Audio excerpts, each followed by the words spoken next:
Question-réponse avec l'apôtre Richard Fila-Saint-Eudes de l'Église Mission évangélique, l'œuvre de Dieu. Nous revenons sur le même thème que la semaine dernière, la puissance de l'évangile de Christ. Bonjour apôtre. Bonjour chez vous. Et bienvenue sur notre plateau. Merci, c'est toujours un plaisir. Alors apôtre, notre émission de la semaine dernière a suscité beaucoup de réactions auprès du public de Studio 210. Alors, un passage biblique revenait à chaque fois. C'est celui de Marc chapitre 16, les versets 17 et 18, qui dit ceci, je vais résumer. Voici les miracles qui accompagneront ceux qui auront cru. En mon nom, ils guériront les malades. En mon nom, ils feront des miracles. En mon nom, ils imposeront les mains aux malades et les malades seront guéris. Alors, apôtre, c'est ceux qui auront cru, c'est-à-dire le peuple de Dieu, ceux-là qui écoutent, qui feront des miracles, ou c'est le prédicateur qui fait des miracles? Merci, je crois que il y a l'émetteur comme le récepteur aussi. Voilà. Il y a ceux qui agissent et ceux qui reçoivent. Au verset 20, je lis ici, ils s'en allèrent prêcher partout. Le Seigneur travaille avec eux et confirmait la parole par les miracles qui l'accompagnaient. On peut aller dans les actes des apôtres, c'est dans les deux sens.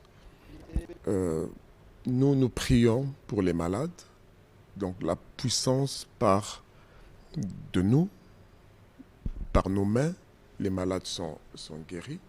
Mais le plus important, c'est que ce sont ceux qui reçoivent. Ceux qui bénéficient de ces dons que Dieu nous a donnés, du pouvoir de marcher sur toute la puissance de l'ennemi, comme il avait dit. Nous chassons les démons, nous prions pour les malades. C'est déjà l'exercice de la puissance.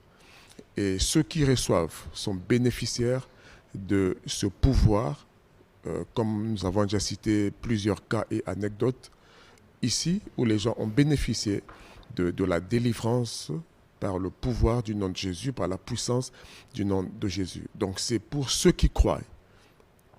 Si vous êtes malade, vous êtes possédé dans vos maisons, la maison est hantée, la famille tourmentée, vous êtes en proie à des visitations nocturnes, des esprits de mort, des maris ou femmes de nuit, vous appelez un homme de Dieu oint qui vient au nom de Jésus sans vous demander de l'argent, sans rien. Il vient par amour et parce que c'est notre sacerdoce, c'est notre mission. Si vous le recevez en qualité d'homme de Dieu, vous recevrez en même temps la délivrance, la guérison relativement ou proportionnellement à votre réceptivité, à votre foi. Donc nous nous exerçons parce que nous avons déjà la foi et vous recevez cette puissance si vous croyez, si vous nous recevez en qualité d'homme de Dieu, sans mépris. Mais apôtre, à ce moment-là, moi qui vous écoute, je crois à l'évangile que vous prêchez. Le miracle s'accomplit en moi. Est-ce que moi, à mon retour, je peux aussi accomplir des miracles? Oui, si vous croyez en Jésus, si vous en avez fait votre sauveur personnel et votre maître désormais, vous obéissez à ses commandements, vous vivez conformément à l'évangile de Christ, vous avez le pouvoir de devenir enfant de Dieu, ce que vous n'étiez pas avant. Vous le devenez par la repentance, la foi en son nom, la foi en son œuvre accomplie sur la croix. Et vous vous engagez à marcher selon sa parole. Vous avez son identité, vous appartenez à sa race que j'appelle christianité. En ce moment-là, il vous suffit de croire que par conséquent, vous avez vous aussi le pouvoir de chasser les démons. Ça marche comme ça. Vous avez un épisode dans Acte 19, des fils d'exorcistes religieux et juifs de l'époque pour avoir entendu parler Paul, pour avoir entendu Paul chasser les démons ou vu exercer la délivrance, ils ont cru qu'eux aussi, en citant juste le nom de Jésus, les démons seraient chassés. Et nous connaissons la suite. Ils sont allés exercer le pouvoir, la puissance du nom de Jésus sur un possédé, presque un fou. Au nom de Jésus, je te conjure de sortir de ce corps. Et nous savons que ces démons se sont retournés contre eux. Ils les ont bien frappés, voilà. Ils en ont fui tout nus. C'est ce que la Bible dit. Mais ils ont dit, nous connaissons qui est Jésus, nous savons qui est Paul. Mais vous, qui êtes-vous? C'est ici une question d'identité. Donc, quand vous avez l'identité, donc Christ en vous, comme dans Romains 8-9, c'est écrit, si l'esprit de Christ, si vous n'avez pas en vous l'esprit de Christ, vous ne lui appartenez pas. C'est là que je fais la différence entre le christianisme qu'on nous enseigne à l'école et la christianité. La christianité relève du domaine d'appartenance à Christ. C'est une relation, c'est une identité, c'est une appartenance. Mais on a appris dans la philosophie, en philosophie à l'école, le mouvement christianisme, on peut être christianisé sans être évangélisé. Donc il y a des nations qui sont christianisées, c'est juste une institution, voilà, une religion, voilà, ce que le blanc a amené, ce que les prêtres ont amené ici en Afrique, ce n'est pas le vrai christianisme. Ils n'ont pas amené la christianité, une relation personnelle avec Christ, Christ vivant en nous, nous donnant le pouvoir, nous transformant du cœur. C'est là que je voudrais d'ailleurs appliquer cette puissance au niveau de la transformation de l'être intérieur, le caractère, la personnalité, la philosophie, la façon de penser, de voir et de lire le monde. C'est d'abord une génération intérieure, c'est la cible même de Dieu, le cœur et l'esprit de l'homme. C'est là que s'exerce surtout la puissance. Maintenant, le corps et l'âme peuvent en être aussi bénéficiaires. Oui, apôtre, on a comme l'impression que cet aspect de l'évangile de Christ n'est pas assez enseigné. Non. Parce que pour la plupart, c'est le pasteur, c'est le prophète, c'est l'apôtre qui est là. Tout, c'est lui, moi, je ne peux rien. Non, justement, c'est un héritage religieux qui relève de la doctrine, sinon du concept du cléricalisme, et que l'on doit au judaïsme, au sacerdoce de l'Ancien Testament, qui faisait que la prêtrise, le sacerdoce, ne relève que du domaine de la famille de Lévi. Donc, d'où les Lévites qui avaient droit au sacerdoce. Et ça, c'est l'ancienne alliance. On n'avait pas droit au sacerdoce, ni de servir dans le temple, si on n'était pas de la famille de Lévi de laquelle relevait le sacerdoce. Mais dans la nouvelle alliance, nous sommes tous prêtres. D'accord. Voilà. Dans la nouvelle alliance, tous les chrétiens sont prêtres. Il n'y a plus de cléricalisme, il n'y a plus de clergé, il n'y a plus de classe spéciale des serviteurs de Dieu. Chacun, dans la nouvelle alliance, dans le sacerdoce christique ou de Jésus, nous tous, nous sommes prêtres avec des dons différents, avec des grâces différentes.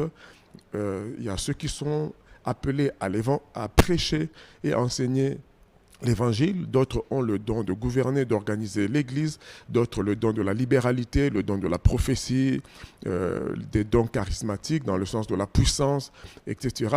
Donc, aujourd'hui, prier pour les malades, nous nous enseignons que ça ne relève pas juste du pasteur ou de l'apôtre. Moi, j'enseigne personnellement. Des fois, j'assiste ceux que nous avons formés, ceux qui travaillent, même ceux qui sont dans la foule, ont le même pouvoir que nous de chasser les démons. On les encourage de prier pour les malades, de chasser des démons, parce que Christ a donné ce pouvoir à quiconque croit. Ce n'est pas aux apôtres, ce n'est pas aux pasteurs, c'est à tous ceux qui croient. Voici les miracles qui accompagneront quiconque croira à mon nom. Ce n'est pas l'apanage juste des pasteurs qui prêchent. Merci beaucoup. Un simple disciple peut le faire. Oui, un simple disciple peut le faire, mais est-ce que la croyance débute par le baptême nécessairement? Là, c'est le sceau, c'est une marque, c'est le signe extérieur de ce qui s'effectuait intérieurement. On croit du cœur. on croit en la régénération, au salut de notre esprit, on se donne à Christ, on lui appartient, on meurt à sa vie passée. Okay? Le baptême, ça veut dire ensevelissement, enterrement. Donc, lorsque je choisis de mourir par rapport à ma vie passée, si j'étais chanvreur, si j'étais ivrogne, j'étais adultère, j'étais un mondain, un noceur, etc., je comprends que je dois me convertir, abandonner cette vie mondaine pour venir à Christ, devenir son disciple. Je renonce, donc je meurs. Tout ce qui reste à faire d'un cadavre, d'un mort, c'est l'enterrement. Donc je dois accepter que les autres me conduisent aux eaux de baptême. Le baptême, selon Romains 6, veut dire ensevelissement. On va à l'enterrement de mon vieil homme, à l'enterrement de ma vie passée. Je n'existe plus par rapport ou eu égard à ma vie passée. Donc le baptême, c'est le signe extérieur et symbolique de la mort au péché. Donc quand je sors des eaux du baptême, je parle du vrai baptême biblique qui est une immersion et non une aspersion. Donc quand quelqu'un choisit, décide de mourir à sa vie passée, change de vie, on va l'enterrer. Il meurt, il n'existe plus par rapport à la vie passée. Quand il sort des eaux, c'est le symbole de la résurrection ou du renouveau pour vivre en nouveauté de vie. En ce moment-là, le baptême devient la preuve d'un saut de la foi qui est d'abord intérieure. Merci beaucoup, apôtre. Toujours dans ce sens-là de la puissance de l'évangile du Christ, nous voyons la prolifération des églises dans le pays. On peut dire qu'il y a plus d'églises que d'écoles. Mais paradoxalement, nous voyons la délinquance prendre de l'ampleur, surtout au niveau juvénile. Qu'est-ce qui se passe? Il y a plus d'églises, mais les effets de la puissance de l'évangile que prêchent ces églises, on ne le sent pas dans la population. Bon, je voudrais rectifier quelque chose. Ce que la sociologie congolaise entendrait par ou définirait par prolifération, ça c'est la sociologie congolaise, c'est la définition sociopolitique de la croissance naturelle et même sociologique de l'Église. C'est normal, l'Église c'est un organe vivant. C'est normal que l'Église se développe dans la société, que des cellules de l'Église, corps de Christ, géographiquement, sociologiquement, se développent. C'est la santé organique de l'Église. L'Église se développe et il y a des cellules à gauche, à droite, même dans des parcelles. Voilà, je n'encourage pas ceux qui font du bruit non justifié. Voilà, je sais que bientôt vous en arriverez là, etc. Effectivement, il y a des Ditinga ici, les petites groupes voilà, de et puis par là. on nous mélange avec tout le monde. Bon, dans chaque ruelle, il y a toujours un groupe comme ça. Mais à la base, vous parlez de la croissance naturelle, géographique, sociologique de l'Église. L'Église se développe parce que les gens se convertissent à Christ, sont nouvellement baptisés, n'ont pas encore les structures voilà, pour s'abriter. Ils sont obligés d'être dans certaines parcelles. On les encourage à être réglementés et tout, voilà, à suivre ce que, à se conformer aux règles ou à la réglementation. Mais à la base, comprenez que c'est la croissance de l'Église. Et moi, je ne le regrette pas. Je regrette le désordre voilà, naturel qui peut s'en suivre. Alors, cette prolifération, ça dépend maintenant des effets. Moi, je trouve ça naturel. Et je bénis Dieu parce que les gens se convertissent à Christ et ils sont obligés de se regrouper quelque part. Maintenant, qu'avec ça, qu'il ait aussi la croissance du mal. Ça, c'est écrit. Okay? Nous sommes dans une guerre, dans un combat spirituel. Pendant que moi, je prêche ici, j'annonce l'évangile, je combats spirituellement, je renverse les forteresses philosophiques, voilà, de foi traditionnelles, intellectuelles, okay, qui bloquent la conversion de foi de certaines personnes. Nous sommes dans un combat spirituel. Nous prêchons pour que les gens abandonnent le mal. Le diable prêche aussi. Vous ne vous plaignez pas de ce qu'il est des VIP, des caves de gauche à droite, où nous voyons même des mineurs aller s'asseoir, boire et tout ça. J'entends très peu des plaintes là-dessus. Les bars aussi se multiplient. Donc nous sommes dans un combat spirituel. Satan équipe aussi ses serviteurs dans la dépravation des mœurs. Il y a très peu de plaintes. Moi, j'encourage que l'Église se développe. Le combat est là. Nous ne désarmons pas. Nous prêchons l'Évangile. Il y a aussi un mauvais évangile. Vous laissez passer à la télévision des films. On est en train de plaider. On en sort là. Il faut qu'il y ait des lois pour supprimer, même au niveau des réseaux sociaux, la diffusion de certaines images, l'encouragement, voilà. Okay? En tout cas, on doit reconnaître cette dualité. Nous prêchons, le diable aussi travaille. Merci beaucoup, apôtre. La télé, c'est le temps. Malheureusement, nous sommes arrivés au terme de notre entretien. Je vous laisse quelques secondes. Vous vous présentez au public de Studio 210. Me présenter. Apôtre Phila Saint-Eudes, visionnaire, mission évangélique, l'œuvre de Dieu, en sigle MEOD. Si ça peut suffire, sinon 06 903 51 14. Aujourd'hui, il était encore question de la puissance de l'évangile de Christ. Nous avons voulu dire par là que la puissance de l'évangile de Christ transforme d'abord l'être, le cœur, l'homme intérieur, et puis par conséquent guérit les malades, libère les captifs, change les mentalités, bénit aussi financièrement, matériellement, et change la philosophie du point de vue sociétal, du point de vue gouvernal. Merci beaucoup, apôtre. La culture africaine. Pourquoi faire à l'ère de la technologie? C'est le thème de Aréam de ce dimanche. Plusieurs sommités de l'intelligentsia congolaise étaient au rendez-vous. Aréam avec la culture africaine.